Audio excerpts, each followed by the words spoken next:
My question is, as directors, people who are involved in the entertainment field, how important is it to you to be here and have this fan interaction with what you do in future projects? How does that affect what you do? Well, you got a pitch? What are you calling? Here's something else. We're here all week. Apart from the fact that it's very nice to find out that people actually still care about the stories you're telling, it's just a little bit of an unreality check. It's a little bit of sort of reminding myself of that bizarre world that I come from. And you do get a sense of what people are responding to and what they're not when they say things like, I hated that thing or that character, and then everybody claps and drink and cry alone in the minibar. But mostly it's good. Totally good. And it's like just returning to ground zero, to home base. I was very excited and honored when Entertainment Weekly asked us to come to do this. I decided just to hear Joss and come and be here, but I'd be here anyway. I love it here. It feels like, the place that you want to go because you see like-minded people, doing things that they love, and genre is my favorite thing. So to be at this place, it's a logical question, but the truth is, I just love being here because I love the stuff here. The people here are, great and spirited and passionate. So it feels like, an odd second home. Yes. Yes. All right. Hi, my name is Ben Hampikian, and I'm a young filmmaker and writer. So I was wondering, which you like to do better, TV shows or movies, and what unique element do you bring to each? What was the last question? Did you ask, do they prefer film or television, and what unique quality do they bring to each? Yes, Yeah. Let's start with film or television. Like in terms of storytelling, I mean, like you guys are definitely known for long-form storytelling. Is that does that come more naturally to you, or? I don't think there's a better. I think it's apples and oranges. What you can do in a movie, what you can accomplish, is so extraordinary and so fulfilling, and you get to be done, which, believe me, is a huge relief. But being able to spin a story over, say, 7 years, or even just 15 episodes, 11 of which they are out of order, is so.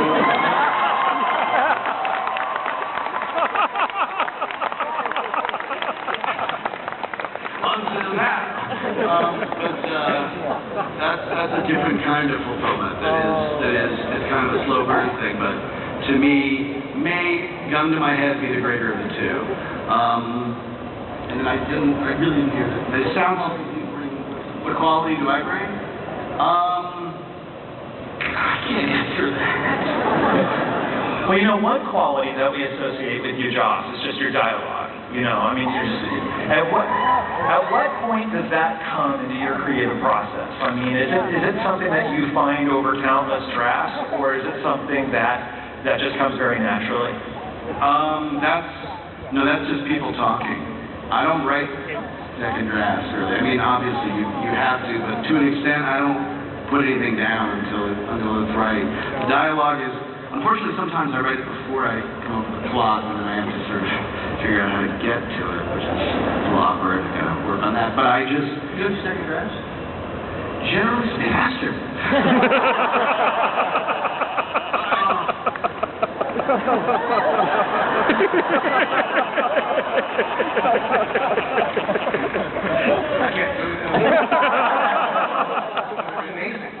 At least 6 episodes where it shows. Next question.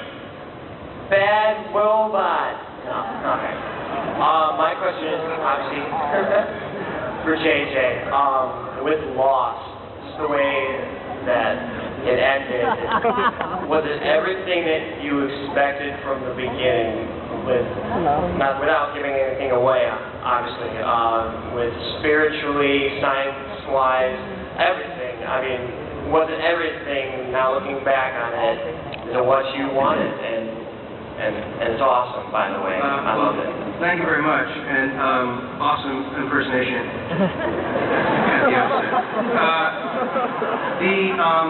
First of all, Damon Lindelof, with whom I created the show, and Carlton Hughes ran the show for the 6 seasons, and it was an amazing thing when we first started.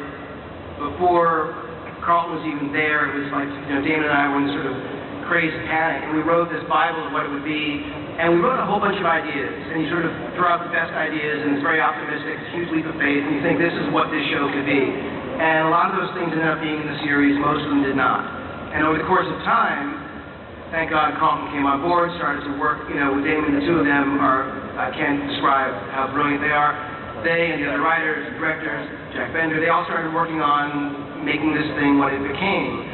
There were ideas that I know in the first season we thought, oh, this will be cool, and this is what it will mean, but you must be fluid and flexible. And even if you had the time to write every episode of every season for 6 seasons, you'd be doing yourself a disservice, because you would not anticipate, and could not, Michael Emerson coming on board for what was supposed to be a couple episodes. And you just realize, oh my God, Ben is critical to the story, as Damon and Carlton did, and wrote to it. So you have to be sort of dogmatic and know what you want to do, but you also need to be entirely flexible and listen to the show and go where it tells you. And I personally, even though I know there are a lot of people who have dissenting opinions, I personally believe that Damon and Carlton kicked incredible ass and wrote an amazingly emotional episode to the finale that wrapped it up very well. Next question. Hi, I just wanted to thank you on behalf of the audience for actually giving us content that makes us think and challenges us. My question is, did either of you get to keep any paraphernalia from your movies and series, specifically any Rand Baldy art? It's from Alias, Josh. The show is on ABC. Glorious. Fine, glorious. I have page 47. I have a bunch of the box. I have the Rambaldi box. I have a bunch of cool Rambaldi things, and I was lucky from Star Trek to get some phasers and cool gear and Mission Impossible, the mask machine. So I do love that stuff. I don't hoard it and want to be a scary person that's on the show Hoarders. Have you seen Hoarders, by the way? Holy shit, how can that be a show? How many Hoarders? Anyway, scared of becoming a hoarder. No. None of Rambaldi stuff. It's weird. I ordered some online. I do have all the props and costumes from Dr. Horrible, which I'm planning to sell at some point to help fund the next one. I don't get terribly attached to things or people.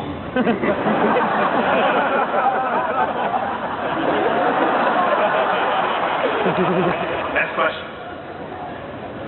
Yes, my question is for Joss Whedon. Wow, big echo. You are taking on the Avengers movie that has an established tone, an established backstory and mythology, and you have one of the most unique voices in Hollywood yourself. So how are you going to reconcile those two sort of established styles?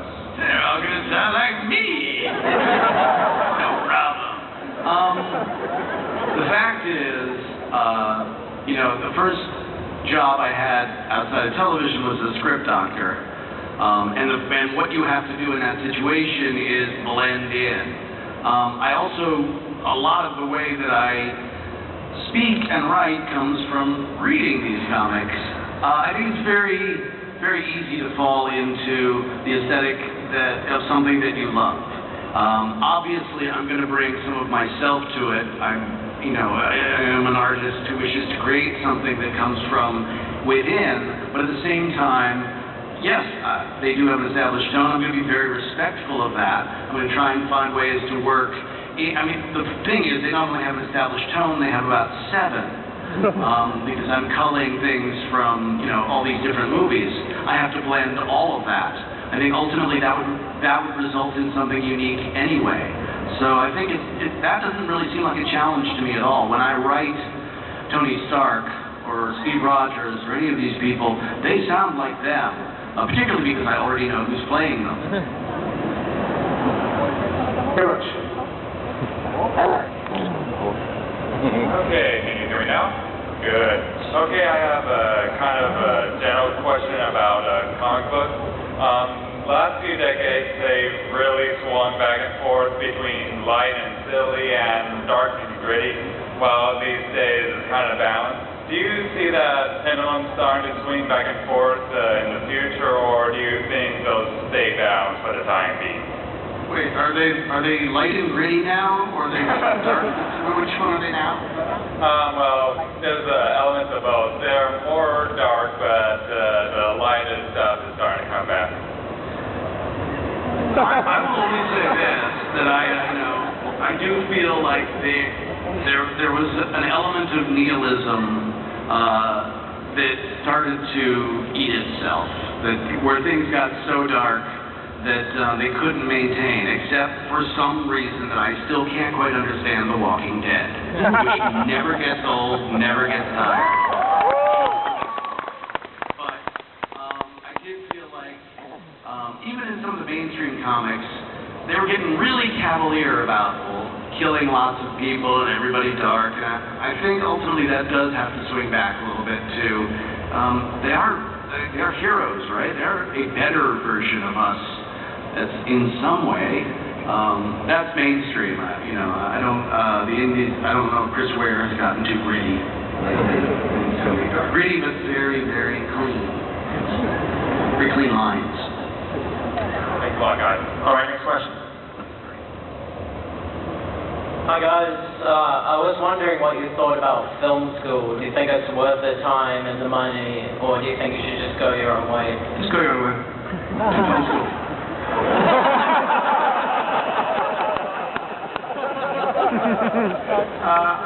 I think that now, given the technology that exists, the resources, the fact that you can watch movies and then make them sort of at home all day, it feels like there's less of a need for it, but it's certainly nice. The best thing about it is the community that you develop.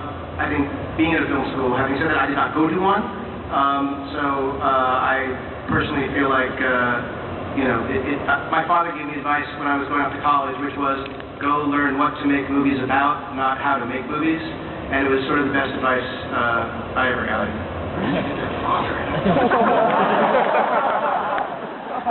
My dad said, don't be a writer, it's too much work. He said many very sage things. I just want to say I did go to film school, or study at undergraduate, and I happened to study with the greatest teachers imaginable. It's kind of a crapshoot, though. It's very easy to, like drama or any other creative subject, have just one teacher who can suck the joy out of the medium forever. So it's dicey, and I think what I remember about it was not just what I learned in film school, but the fact that it was in me all the time, that after a day of watching movies all day, which we couldn't do then. There was no home video back when I was a lad and hamburgers were a nickel. I would go home and watch, Beastmaster at 3 o'clock in the morning because I just needed more film. So it was the internalization of the thing that really mattered, and that is something you can do without the school. If you love it, if you need it, if you're obsessive about it, the school is where you find it. Yeah, we have time for one more question. It better be the best one. The best. Okay. I'm asking a question on behalf of my brother who couldn't be here. He's a writer and he just started it, and he lets me read his stuff up until about a month ago, where I gave him advice he didn't like. And so I was just wondering on his behalf if any advice is better than no advice when it comes to writing. Definitely the best, by the way, definitely the best. You guys are pikers. That's a question. Sorry.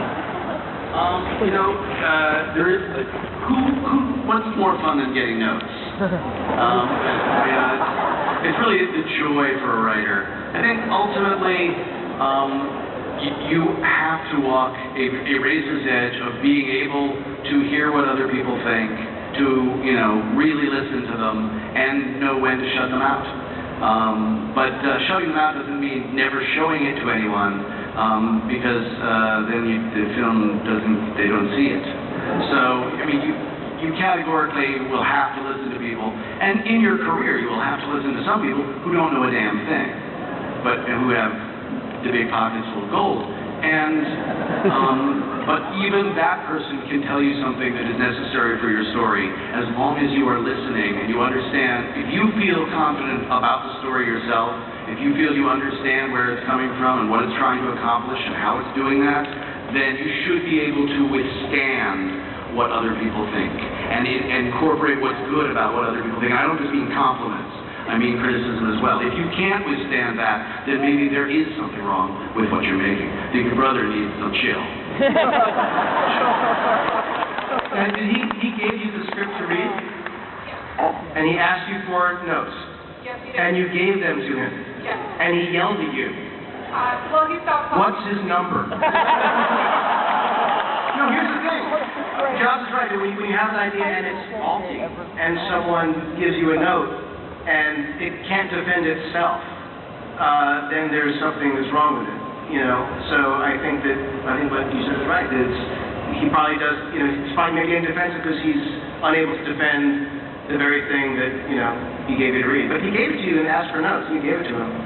You didn't steal the script and read it. You did your job. Thank you. Thank you.